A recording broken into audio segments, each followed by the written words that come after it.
को वेलकम और खुश आमदीद कहता हूँ। खुदा का रूह कुदस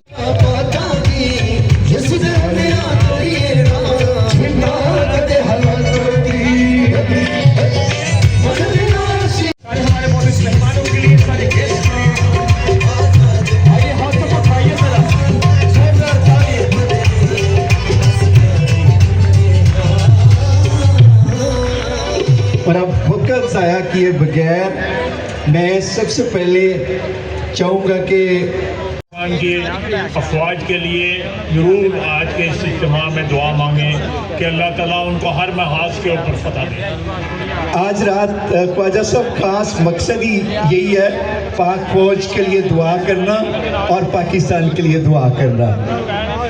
और मैं चाहता हूँ कि एक आपके खड़े खड़े दिल पाकिस्तान हो जाए।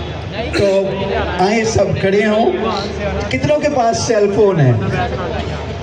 जो सेल फोन है ज़रा लाइट ऑन कर ले सेल फोन की, और हम दिल पाकिस्तान गाएंगे। उसके बाद पाक फौज के लिए दुआ करेंगे ख्वाजा साहब के साथ मिलकर, जनरल आसिम मनीर साहब के लिए, उनकी सारी टीम के लिए, पाक फौज के जवानों के लिए और उन शोधा के लिए जो अपनी कुर्बानियाँ पाक फौज के लिए देते हैं। सब लोग मोबाइल की लाइट ज़रा ऑन कर लें। जी शौकत साहब जी, आए सब अपने कदमों पर खड़े हों,